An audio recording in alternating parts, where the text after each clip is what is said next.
Hello guys, welcome to story flick Tamil. இந்த வீடியோவில் from series தான் பார்க்க போகிறோம். ஏற்கனவே சீசன் 1 எபிசோட் 7 வரைக்கும் பார்த்தாச்சு. அதோட வீடியோ லிங்க் டிஸ்கிரிப்ஷனில் கொடுத்துருக்கேன், செக் பண்ணி பாருங்கள். எபிசோட் 7ஓட எண்ட் சீனில் மான்ஸ்டர்ஸ் காலனி ஹவுஸுக்குள்ளே வர டோனாவும் மற்றவங்களும் வேனை எடுத்துகிட்டு ஷெரீஃப் ஆஃபீஸுக்கு வந்திருப்பாங்க. அப்போ ஃபாதர் கேத்ரியை ஒரு மான்ஸ்டர் கத்தியை வச்சு கழுத்திலே கிழிக்க ஷெரீஃப் அவரை பிடிச்சி ரூமுக்குள்ளே இழுத்துட்டு போய் காப்பாற்ற முயற்சி பண்ணிகிட்டு இருக்கும்போதே ஃபாதர் இறந்து போகிறாரு. இப்போ எபிசோட் 8க்குள்ளே போகலாம். இந்த எபிசோடோட ஆரம்பத்தில் கென்னி ஷெரீஃப்கிட்ட வந்து பேசிகிட்டு இருக்கான். காலனி ஹவுஸுக்குள்ளே மான்ஸ்டர்ஸ் வந்துட்டாங்கல்ல, அதனால் காலனி ஹவுஸில் இருந்தவங்களை ஒவ்வொரு வீட்லேயும் 2-3 பேரை தங்குறதுக்கு ஏற்பாடு பண்ணிட்டேன். இப்போ இவங்க எல்லாருக்கிட்டையும் நீங்கள் தான் நம்பிக்கை தர மாதிரி பேசணுன்னு கென்னி சொல்ல, இங்கே பாரு கென்னி, எனக்கு வேறு வேலை இருக்குது, இனிமேல் நீ தான் ஷெரீஃபாக இருந்து பார்த்துக்கணும், நீயே அவங்கக்கிட்ட போய் பேசுன்னு உன்னால் முடியும்னு ஷெரீஃப் சொல்கிறாரு. ஃபாதர் கேத்ரி சாராவை சர்ச்சோட பேஸ்மெண்ட்டில் கட்டி போட்டு வச்சுருந்தார்ல, ஷெரீஃப் அங்கே வராரு. சாரா ஷெரீஃபை பயத்தோடே பார்த்துட்டு இருக்கா. வா, நடந்துக்கிட்டே போய் பேசலான்னு ஷெரீஃப் சொல்ல இந்த எபிசோடோட இன்ட்ரோ சாங்கை போடுறாங்க. இப்போ ஷெரீஃபோட கடந்த காலத்தை காட்டுறாங்க. ஷெரீஃப், அவரோட மனைவி ஆபி, அப்புறம் அவங்க பையன் எல்லிஸ் 3 பேரும் காரில் எங்கேயோ போயிட்டு இருக்காங்க. நம்ம ஷெரீஃப் இருக்கார்ல, அவர் ஆர்மியில் 30 வருஷமாக வேலை பார்த்துருப்பார். இப்போ அவர் ரிட்டையர் ஆக போகிறாரு. ஷெரீஃபுக்கு என்ன ஆசைனா, ரிட்டையர் ஆன அப்புறம் ஒரு போட்டு வாங்கி கடலில் ஜாலியாக ரைடு போகணும். ஆனால் இவங்கக்கிட்ட போட்டு வாங்குகிற அளவுக்கு பணம் இல்லை. ஷெரீஃப் லோன் போட்டு வாங்கலாங்கிற மாதிரி பேசிகிட்டு இருக்காரு. அதெல்லாம் சரி வராதுன்னு ஆபி சொல்ல, இங்கே பாரு, நான் ஆர்மியில் இருக்கும்போது என்னை என்னென்னு தெரியுமா கூப்பிடுவாங்க, ஃபிஷ் அண்ட் லோவ்ஸ் அப்படின்னு ஷெரீஃப் சொல்கிறாரு. அதோட அர்த்தம் என்னென்னா, குறைஞ்ச வசதி இருந்தால் கூட பெரிய காரியங்களை செய்யக்கூடியவன்னு அர்த்தம். அவங்க ஒய்ஃப் ஆபி கப்பற்படையில் வேலை பார்க்குறாங்க. அவங்கள அயன் ஆபின்னு தான் கூப்பிடுவாங்க. அப்போ ஆபி எதையோ பேக்கில் தேடிட்டு இருக்காங்க. ஒரு சாவியை எடுத்து இதை கொஞ்ச நேரம் பிடிங்கன்னு பாய்டுக்கிட்ட கொடுக்க, என்ன இது போட் கீ மாதிரி இருக்குன்னு பாய்டு பார்க்க, ஓ மை காட், எனக்காக நீங்கள் போட்டு வாங்கிட்டீங்களான்னு பாய்டு ஆச்சரியமாக கேட்க, ஆமாம் நாங்கள் போட்டு வாங்கிட்டோம்னு ஆபி சொல்கிறாங்க. அப்போ திடீர்னு பாய்டு பிரேக் போடுறாரு. முன்னாடி பார்த்தா ஒரு பெரிய மரம் விழுந்து கிடக்குது. இப்போ ப்ரெசண்ட்டுக்கு வருவோம். ஷெரீஃப் சாராவை கூட்டிகிட்டு அந்த காட்டுக்குள்ளே நடந்து போயிட்டு இருக்காரு. இப்போ நம்ம எங்கே போகிறோம், ஃபாதர் கேத்ரி எங்கன்னு சாரா கேட்க, அந்த காலனி ஹவுஸுக்குள்ளே மான்ஸ்டர்ஸ் வந்துட்டாங்க. கேத்ரி அவங்கள காப்பாற்ற முயற்சி பண்ணும்போது மான்ஸ்டர்ஸ் அவரை அட்டாக் பண்ணாங்க, அவர் இறந்து போயிட்டாருன்னு ஷெரீஃப் சொல்ல, எல்லிஸ் எப்படி இருக்கான்னு கேட்க, எல்லிஸுக்கு சின்ன காயந்தான், கிளினிக்கில் ட்ரீட்மெண்ட் எடுத்துகிட்டு இருக்கான்னு ஷெரீஃப் சொல்ல, சாரா அழ ஆரம்பிக்கிறாங்க.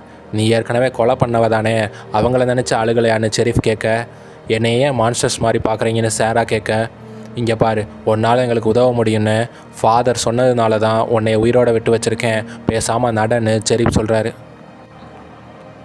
கென்னி 3 பேரை ஜேடு தங்கியிருக்க வீட்டுக்கு கூட்டிகிட்டு வரான். எல்லாத்தையும் தாராளமாக பயன்படுத்திக்கோங்க, ஃபுட்டை மட்டும் வேஸ்ட் பண்ணாதீங்கன்னு கென்னி சொல்லிட்டு இருக்க, டே யாருடா இவனுங்க, இத்தனை பேரை கூட்டிகிட்டு வந்துட்டு இருக்கேன்னு ஜேடு கேட்க, இவங்க எல்லோரும் காலனி ஹவுஸில் இருக்கவங்க, காலனி ஹவுஸ் இன்னும் கொஞ்ச நாளில் ரெடி ஆகிடும், அது வரைக்கும் இவங்க இங்கே தான் தங்குவாங்கன்னு கென்னி சொல்ல, சரி தொலையட்டும், ஆமாம் யாராச்சும் விக்டரை பார்த்தீங்களான்னு ஜேடு கேட்க, அவர் ஜூலி கூட அந்த காட்டுக்குள்ளே போனதை பார்த்தோம்னு ஒரு பொண்ணு சொல்ல, இப்படியே ஒருத்தருக்கு ஒருத்தர் உதவி பண்ணால் நல்லா இருக்குன்னு ஜேடு சொல்லிவிட்டு அங்கேருந்து கிளம்புறான்.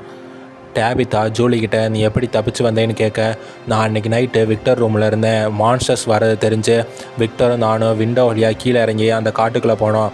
விக்டர் என்னை ஒரு மரப்பொந்துக்குள்ளே போக சொன்னார், நானும் வேறு வழி இல்லாமல் அதுக்குள்ளே போனேன். திடீர்னு பார்த்தா பங்கரோட டோரை ஓப்பன் பண்ணிவிட்டு உள்ளே போனேன்னு ஜூலி சொல்ல, அது எப்படி சாத்தியம்னு டேபிதா கேட்க, அது பேர் ஃபேர்வே ட்ரீன்னு ஈத்தன் சொல்கிறான். என்கிட்ட விக்டர் ஒரு தடவை சொல்லியிருக்காரு, அதுக்குள்ளே நாம் போனால் அது நம்மளை எந்த இடத்துக்கு வேணாலும் கூட்டிகிட்டு போகும். விக்டர் வேறு இடத்துக்கு போயிருக்கலாம், அவரை நம்ம கண்டுபிடிக்கணும்னு ஈத்தன் சொல்ல, ஜூலிக்கு என்ன நடக்குதுன்னே புரியலை.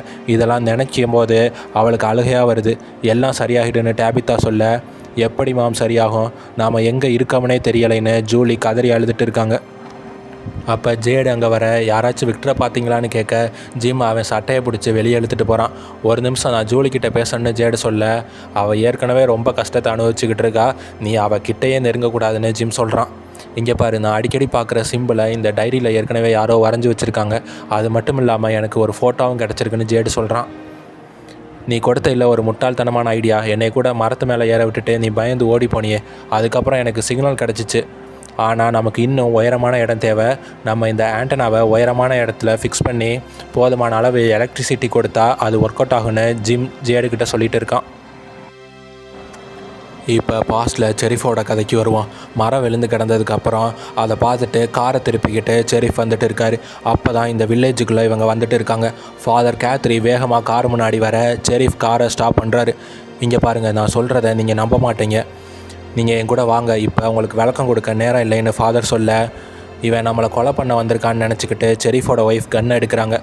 உங்ககிட்ட கன் இருக்கிறது நல்லது தான், ஆனால் கன்னை வச்சு அவங்கள எதுவும் பண்ண முடியாது. நான் அவங்கள கெஞ்சி கேட்குறேன், என் கூட வந்துருங்கன்னு ஃபாதர் சொல்கிறாரு. பாய்டு நீங்கள் வண்டி எடுங்கன்னு அவர் ஒய்ஃப் சொல்ல, அப்போ யாரோ தூரத்துலேருந்து அலறுற சவுண்டு கேட்குது. அது என்ன சவுண்டுன்னு பாய்டு கேட்க, அது மரணம் நம்மளை நோக்கி வந்துட்டு இருக்குது, சீக்கிரம் என் கூட வாங்கன்னு ஃபாதர் சொல்ல, திரும்பவும் அந்த சத்தம் கேட்குது. அந்த சத்தத்தை கேட்டு செரிஃபே மிரண்டு போகிறாரு. எல்லாரையும் பேஸ்மெண்ட்டுக்கு ஃபாதர் கூட்டிகிட்டு போகிறாரு. அங்கே தான் டோனாவும் இருக்காங்க. அப்போல்லாம் டாலிஸ்மன் கல்லை இவங்க கண்டுபிடிக்கலை. எல்லாரும் பேஸ்மெண்ட்டில் தான் ஒளிஞ்சிட்டு இருக்காங்க. நான் விடிஞ்ச அப்புறம் உங்களுக்கு விளக்கமாக எல்லாத்தையும் சொல்கிறேன்னு ஃபாதர் சொல்கிறாரு. இப்போ ப்ரெசண்டில் ஜேடும் ஜிம்மும் டோனாவை பார்க்க காலனி ஹவுஸுக்கு வராங்க. ஜிம் டோனா கிட்ட நாங்கள் ஒரு டவரை வைக்கலான்னு இருக்கோம், அதுக்கு உயரமான ஒரு இடம் தேவைப்படுது. இந்த வில்லேஜில் காலனி ஹவுஸ் பில்டிங் தான் உயரமாக இருக்குது, அதனால் டவரை வச்சு ஆண்டனாவை ஃபிக்ஸ் பண்ணால் பக்கத்தில் இருக்க ஏரியாவுக்கு ரேடியோ சிக்னல் கிடைக்கலாம்னு ஜிம் சொல்ல, இங்கே பக்கத்தில் என்ன இடம் இருக்குது, அப்படி இருந்திருந்தால் நம்ம ஏன் இங்கே மாட்டிக்கிட்டு இருக்க போகிறோம், எங்கே சுற்றினாலும் இந்த கிராமத்துக்கு தான் வந்து சேருவோன்னு டோனா சொல்ல, ஆனால் ரேடியோ சிக்னல் பல வழிகளில் வேலை செய்யும், இது கண்டிப்பாக ஒர்க் அவுட் ஆகுன்னு ஜிம் சொல்ல, சரி யூஸ் பண்ணிக்கோங்கன்னு டோனா சொல்கிறாங்க. நீங்கள் உடனே சம்மதிப்பீங்கன்னு நாங்கள் நினைக்கலன்னு ஜிம் சொல்ல, இங்கே பாருங்கள், நேற்று நைட்டு அந்த மான்ஸ்டர்ஸ் 14 பேரை கொடூரமாக கொன்னுருச்சு. அவங்க யாரும் திரும்பி வர போகிறதில்ல. இருக்கவங்களை காப்பாற்ற நீங்கள் ஏதோ ஐடியா பண்ணியிருக்கீங்க, நல்லது நடந்தால் சரின்னு டோனா சொல்கிறாங்க. செரிஃப் சாராவை கூட்டிகிட்டு காட்டுக்குள்ளே நடந்து வந்துகிட்டே இருக்க ஒரு குடிசை இருக்குது. அந்த குடிசைக்குள்ளே சாராவை இருக்க சொல்லிவிட்டு நான் ஊருக்குள்ளே போயிட்டு வரேன்னு அவள் தப்பிச்சு போகாமல் இருக்க ஹேண்ட்கஃப்ஸ் எடுத்து அவள் கையில் மாட்ட போகிறாரு. அதுக்கு அவசியம் இல்லை, நான் எங்கேயும் ஓடி போக மாட்டேன்னு சாரா சொல்கிறாங்க. இப்போ பாஸ்ட்டுக்கு வருவோம். ஃபாதர், செரிஃப், டோனா எல்லோரும் அண்டர் கிரவுண்டில் இருந்து மேலே வராங்க. மேலே வந்து பார்த்தா மான்ஸ்டர்ஸ் நிறையா பேரை கடிச்சு குதறி போட்டு வச்சுருக்கு. என்ன பிளேஸரா இதுன்னு செரிஃப் குழம்பி போய் நின்றுட்டு இருக்கார். ஃபாதர்கிட்ட இது என்ன இடம்னு உங்களுக்கு தெரியுமான்னு கேட்க, இந்த இடத்த பற்றி எங்களுக்கு எதுவும் தெரியலை, நாங்கள் நைட்டு நேரத்தில் உயிரை காப்பாற்றிட்டு வாழ்ந்துட்டு இருக்கோன்னு ஃபாதர் சொல்ல, சரி இனிமேல் நம்ம எல்லோரும் சேர்ந்து வேலை பார்க்கலாம், ஒரே இடத்துல ஒளிஞ்சா அவங்கள நம்ம கண்டுபிடிச்சிருவாங்க, வேறு இடத்துல ஒளிய ஆரம்பிப்போம், நமக்கு கிடைக்கிற பொருட்களை வச்சு எல்லோரும் ஷேர் பண்ணிப்போம்னு செரிஃப் சொல்கிறாரு. அதுக்கப்புறம் எல்லா மக்களும் தங்கக்கிட்ட இருக்க சமைக்கிறதுக்கு தேவையான பொருட்களை டைனருக்கு கொண்டு வந்து கொடுத்துட்டு இருக்காங்க. இப்போ ப்ரெசண்ட்டுக்கு வருவோம். ஜூலி அவங்க அம்மா கிட்ட, நீங்களும் அப்பாவும் டிவோர்ஸ் வாங்குகிற முடிவில் தான் இன்னமும் இருக்கீங்களான்னு கேட்க, இங்கே பாரு ஜூலி, நான் உங்கள் அப்பாவை ரொம்பவே காதலிக்கிறேன், ஆனால் டிவோர்ஸ் பற்றி இன்னும் முடிவு பண்ணலைன்னு டேபித்தா சொல்ல, நான் ஏதாச்சும் தப்பு பண்ணிட்டேன்னா மாம்னு ஜூலி கேட்க, இல்லைடா செல்லம், நீ எதுவும் தப்பு பண்ணலை, தாமஸ் இறந்த அப்புறம்தான் நான் ரொம்பவே உடஞ்சி போயிட்டேன். ஒரு நாள் நீயும் ஈத்தனும் பக்கத்து ரூமில் இருந்தீங்க, நானும் உங்கள் அப்பாவும் கிச்சனில் இருந்தோம், தாமஸை டேபிள் மேலே படுக்க வச்சுருந்தோம், நான் டயப்பரை எடுக்க போனேன், உங்கள் அப்பாவுக்கு ஒரு ஃபோன் கால் வந்துச்சு, அந்த ஃபோனை எடுக்க உங்கள் அப்பா போக ஒரு செகண்டுக்குள்ளே தாமஸ் கீழே விழுந்துட்டான், அந்த பிஞ்சு குழந்த உயிர் போயிடுச்சு, அதை நினச்சி நான் ரொம்பவே கஷ்டப்பட்டேன், என் வாழ்க்கையே போச்சு, அதுக்கப்புறம் தாங்க முடியாத வேதனை, அதனால தான் இந்த முடிவை எடுத்தேன்னு டேபித்தா சொல்ல, ஜூலி அவங்க அம்மாவை கட்டி பிடிச்சிட்டு அழ ஆரம்பிக்கிறாங்க. இந்த வில்லேஜில் இருக்கவங்க எல்லாரும் டைனருக்கு முன்னாடி நின்றுட்டு கத்திட்டு இருக்காங்க. அப்போ செரிஃப் அங்கே வந்து, உங்களுக்கு என்னடா பிரச்சனைன்னு கேட்க, காலனி ஹவுஸில் இருக்கவங்க எங்கள் பொருட்களை பயன்படுத்திகிட்டு இருக்காங்க, எங்களோட சாப்பாடை சாப்பிட்டுட்டு இருக்காங்கன்னு ஒருத்தன் சொல்ல, இப்போ அதுக்கு என்ன பண்ண சொல்கிற, கொஞ்சமாச்சும் மனித நேயத்தோடு நடந்துக்கோங்க, நீங்களும் அந்த மிருகத்தை மாதிரி இருக்காதீங்கன்னு எல்லாரையும் செரிஃப் வீட்டுக்கு போக சொல்கிறாரு. செரிஃபோட பாஸ்ட் லைஃப்பை காட்டுறாங்க. செரிஃப் ஃபாதர்கிட்ட இந்த காட்டுக்குள்ளே இருந்து தான் அவங்க வராங்களான்னு கேட்டுட்டு இருக்காரு. ஆமாம், ஆனால் பகல் நேரத்தில் அவங்க யாரும் இங்கே இருக்க மாதிரி தெரியலைன்னு ஃபாதர் சொல்லிவிட்டு, நீங்கள் எத்தனை வருஷமாக ஆர்மியில் இருக்கீங்கன்னு கேட்குறாரு. 30 வருஷமாக இருக்கேன், என்னோடய ஒய்ஃப் ஆபி கடற்படையில் வேலை பார்க்குறாங்கன்னு செரிஃப் சொல்லிவிட்டு, நான் அந்த காட்டுக்குள்ளே போயிட்டு பார்த்துட்டு வரேன்னு ஃபாதர்கிட்ட சொல்லிட்டு இருக்காரு. செரிஃபோட ஒய்ஃப் ரொம்பவே குழப்பமாக நின்றுட்டு இருக்காங்க. எல்லிஸ் அங்கே வந்து, நீங்கள் ஓகே தானே மாமன்னு கேட்க, சின்ன வயசில் நான் கண்ட ஒரு கனவு ஞாபகம் வந்துச்சு, அவ்வளோதான், வா உங்கள் அப்பாவுக்கு போய் உதவி பண்ணலான்னு ஆபி சொல்கிறாங்க. ப்ரெசண்டில் செரிஃப் கென்னிக்கிட்ட, நிலமை ரொம்ப மோசமாக இருக்குது, நான் இன்னும் கொஞ்ச நாள் இங்கே இருக்க போகிறேன்னு சொல்ல, அதுக்கு அவசியம் இல்லை, நாம் நினச்சிட்டு இருந்தோம் இந்த டாலிஸ்மன் கல் நம்மளை காப்பாற்றுன்னு, ஆனால் அது ஒரு நிரந்தர தீர்வு கிடையாது, நமக்கான பதில் வேறு எங்கேயோ இருக்குது, அதை நீங்கள் தான் கண்டுபிடிக்கணும், நான் இந்த ஊர் மக்களை பார்த்துக்கிறேன், நீங்கள் போயிட்டு வாங்கன்னு கென்னி சொல்கிறான். இப்போ பாஸ்ட்டுக்கு வருவோம். ஷெரீஃப் ஒரு ஆட்டை இழுத்துட்டு வர்றாரு. இது எங்கேருந்து வந்துச்சுன்னு ஃபாதர் கேட்க, இங்கேருந்து 1/2 கிலோமீட்டர் தூரத்தில் மேய்ஞ்சிட்டு இருந்துச்சு, அது மட்டும் இல்லாமல் கோழி கூட அங்கே இருக்குன்னு ஷெரீஃப் சொல்லிட்டு இருக்காரு. அப்போ எல்லிஸ் அங்கே வந்து, அம்மா அங்கே வந்ததுலேருந்து சரியில்லை, நீங்கள் என் கூட உடனே வாங்கன்னு எல்லிஸ் சொல்கிறான். இங்கே பாரு, நீ பயத்தோடு இருக்க, அது மாதிரி தான் இங்கே இருக்க மக்களும். இவங்கள பாரு, இப்போ தான் கொஞ்சம் தைரியமாக நடந்துகிட்டு இருக்காங்க. இருட்டுறதுக்கு இன்னும் 4 மணி நேரம் இருக்குது, நம்ம நைட்டு கண்டிப்பாக பேசலாம், நான் அந்த காட்டுக்குள்ளே போயிட்டு வரேன்னு ஷெரீஃப் சொல்ல, நீங்கள் போக வேண்டான்னு என் கூட இருங்கன்னு எல்லி சொல்ல, ஷெரீஃப் அவன் பேச்சை கேட்காம நாம் நைட்டு பேசலான்னு சொல்கிறாரு. ஷெரீஃப் அந்த காட்டுக்குள்ளே போகிறாரு. ஒரு நாய் அவர்கிட்ட வந்துட்டு ஓட ஆரம்பிக்குது. அந்த நாயை ஃபாலோ பண்ணிவிட்டு இவர் போக அந்த நாய் காணாமல் போகுது. இப்போ இருட்டவும் ஆரம்பிக்குது. ஷெரீஃபுக்கு என்ன பண்ணுறதுனே தெரியலை. துப்பாக்கி எடுத்துக்கிட்டு நடந்து போயிட்டே இருக்கார். அப்போ ஒரு பள்ளத்துக்குள்ளே ஷெரீஃப் தடுமாறி விழ அந்த மான்ஸ்டர்ஸ் இவரை நோக்கி வருதுங்க. ஆனால் இவரை பார்த்துட்டு அந்த மான்ஸ்டர்ஸ் திரும்ப போயிடுது. என்னடா இது அதிசயமாக இருக்குன்னு ஷெரீஃப் பார்க்க சில கற்கள் இருக்கதை பார்க்குறாரு. அந்த கற்கள் தான் டாலிஸ்மன். இப்போ மார்னிங் ஆகுது. ஷெரீஃப் அந்த டாலிஸ்மன் கற்களை எடுத்துகிட்டு ஊருக்குள்ளே வராரு. அப்போ அவரோட ஒய்ஃப் எல்லாரையும் ஷூட் பண்ணி கொண்டுட்டு இருக்காங்க. என்னடா பகலில் மான்ஸ்டர்ஸ் வந்துட்டாங்களான்னு ஷெரீஃப் கண்ணை எடுத்துகிட்டு வராரு. ஆனால் அவங்க எல்லாருமே நார்மல் மனுஷங்க தான். டோனாவை ஆபி ஷூட் பண்ண போகிறாங்க. வேணா என்னை சுற்றாதீங்கன்னு டோனா சொல்ல, இங்கே பாருங்கள், நம்ம எல்லாரும் கனவுக்குள்ளே மாட்டிகிட்டு இருக்கோம், நம்ம செத்துட்டா கண்ணு முடிச்சிடலான்னு ஆபி சொல்கிறாங்க.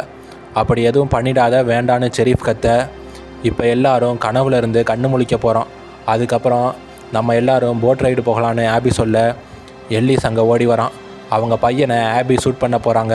உடனே ஷெரீஃப் கண்ணை எடுத்து அவங்க ஒய்ஃபை சுட்டு கொல்றாரு. இதனால தான் எல்லிஸ் அவங்க அப்பா கிட்ட எப்போதுமே கோபமாக இருப்பான். ஷெரீஃபோட பாஸ்ட் லைஃப் முடிஞ்சு போச்சு. இனிமேல் ப்ரெசண்டில் என்ன நடக்குதுன்னு பார்ப்போம். ஷெரீஃப் எல்லிஸுக்கிட்டையும் டோனாக்கிட்டையும் அவர் காட்டுக்குள்ளே போகிற விஷயத்த சொல்லிவிட்டு, அந்த காட்டுக்குள்ளே சாரா ஒரு இடத்துல தங்க வச்சுருந்தார்ல, அந்த இடத்த நோக்கி வந்துட்டு இருக்கார்.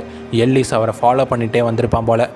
எல்லிஸ் அவங்க அப்பா கிட்ட, அன்றைக்கி காலனி ஹவுஸுக்குள்ளே மான்ஸ்டர்ஸ் வந்தப்போ நானும் ஃபாத்திமாவும் செத்து போயிருப்போம், ஆனால் எங்களை காப்பாற்றினதே அந்த டாலிஸ்மன் கல் தான், அந்த கல்லை நீங்கள் அன்றைக்கி கண்டுபிடிக்கலாட்டி எல்லாருமே நேரம் செத்து போயிருப்போம், அம்மா இறந்து போனதுக்கு நீங்கள் காரணம் இல்லை, என்னை மன்னிச்சிடுங்கன்னு எல்லிஸ் அவங்க அப்பா கிட்ட சாரி கேட்குறான். அப்போ சாரா அந்த குடிசையிலேருந்து வெளியே வர, இவங்க என்ன பண்ணுறா, இவ கொலகாரின்னு எல்லிஸ் சொல்ல, இங்கே பாரு, என்னை நம்பு, இப்போ இவளை என் கூட கூட்டிகிட்டு போகணும், நான் திரும்பி வந்து உனக்கு எல்லாத்தையும் சொல்கிறேன், நீ இப்போ வீட்டுக்கு போன்னு ஷெரீஃப் சொல்கிறாரு. கென்னி ஊர் மக்கள்கிட்ட பேசிகிட்டு இருக்கான். ஷெரீஃப் அவரோட உயிரை பணைய வச்சு அந்த காட்டுக்குள்ளே போயிட்டார். இனிமேல் நம்ம எல்லாரும் ஒற்றுமையாக இருக்கணும், காலனி ஹவுஸ் டவுனு இனி எதுவுமே இல்லை, நம்ம எல்லோரும் சேர்ந்து வேலை பார்க்கணும், ஜிம் ஏதோ ஒரு யோசனை வச்சுருக்காரு, அதை இப்போ உங்ககிட்ட சொல்லுவாருன்னு கென்னி சொல்கிறான். இங்கே பாருங்கள், நீங்கள் ஜன்னலை மூடிட்டு இந்த வில்லேஜில் இருக்க போகிறீங்களா இல்லை தப்பிச்சு போகணும்னு நினைக்கிறீங்களா? நாம் தப்பிச்சு போக நம்ம ஒரு டவரை பில்ட் பண்ணணும், அதுக்கு தேவையான பொருட்களை ரெடி பண்ண எல்லாரும் சேர்ந்து செயல்படணும்னு ஜிம் சொல்கிறாரு. எல்லோரும் சேர்ந்து ஒவ்வொரு வேலையாக பார்க்க ஆரம்பிக்கிறாங்க. பேட்ரி, வுட்ஸ் இதெல்லாம் எடுத்துகிட்டு வந்து காலனி ஹவுஸுக்குள்ளே கொண்டாந்து வச்சுட்டு இருக்காங்க. கடைசியாக ஷெரீஃபும் சாராவும் அந்த காட்டுக்குள்ளே டீப்பாக போக ஆரம்பிக்க இந்த எபிசோடை முடிக்கிறாங்க. உங்களை அடுத்த எபிசோடில் சந்திக்கிறேன். சேனலை சப்ஸ்கிரைப் பண்ணிவிடுங்க. தேங்க்யூ.